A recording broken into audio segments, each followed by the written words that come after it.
My father's accident helped me. Rain fell in sheets that night, turning the busy city streets into mirrors of flickering headlights and neon.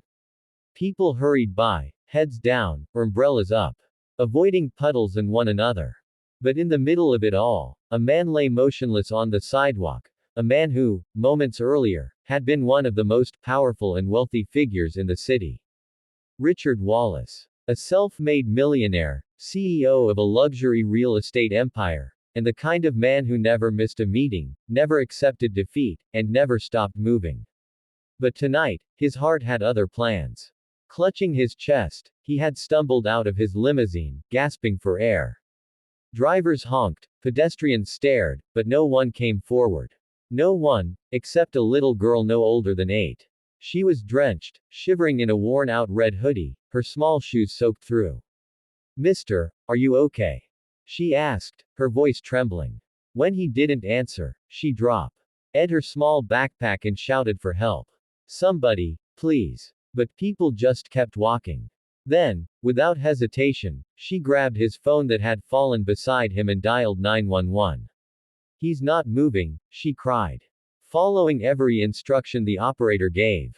She checked for breathing, tilted his head back, and pressed her small hands against his chest, counting out loud the way she'd seen on TV.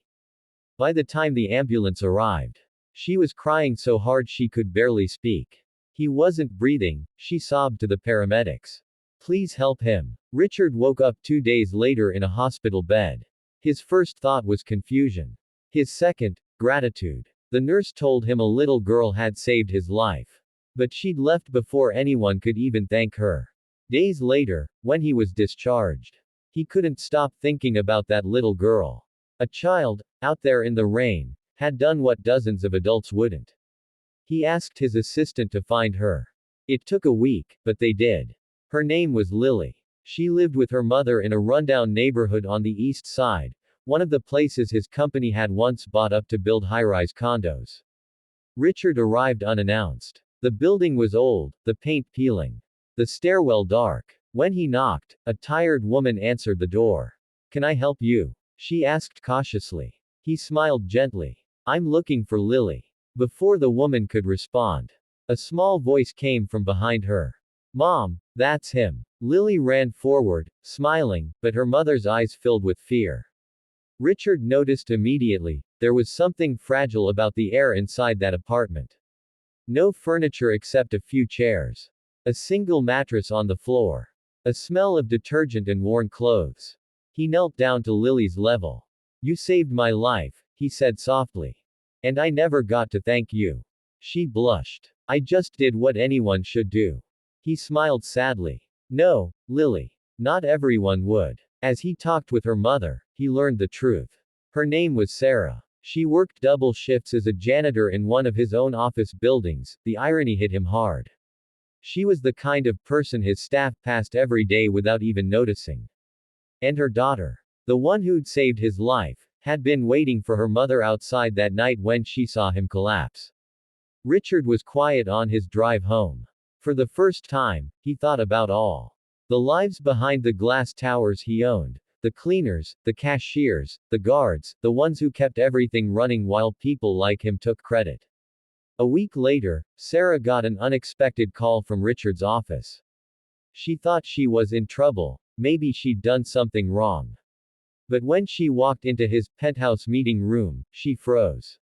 There was Richard, smiling, standing beside a stack of papers.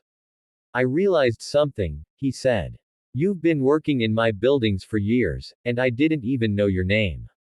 That's my failure. I want to make it right." He handed her a folder.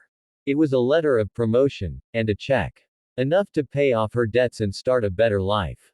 Tears welled up in her eyes. "I can't accept this," she whispered. "Yes, you can," he replied. Because kindness deserves to come full circle. But that wasn't the end. Months later, Richard started something new, the Lilly Foundation, a nonprofit dedicated to funding medical training for underprivileged kids and emergency aid for low-income families. Because sometimes, he said at the launch event, a little kindness can save a life, and a life saved can change the world. Years passed. Richard and Lily's family stayed close. Every Christmas, he'd visit them, no suits, no cameras, just a friend sharing dinner with the people who reminded him what mattered most. One summer evening, as the sun dipped low, Richard stood on the porch watching Lily and her mom playing with a garden hose in their backyard, laughing, splashing, free. He smiled, remembering the night she'd saved him. And in that moment, he understood. Wealth wasn't about money or buildings or power. It was about connection. About hearts that refused to look away. About one small act of courage that could ripple through countless lives. Because sometimes, it doesn't take millions to change the world. Just one little girl who refuses to walk past.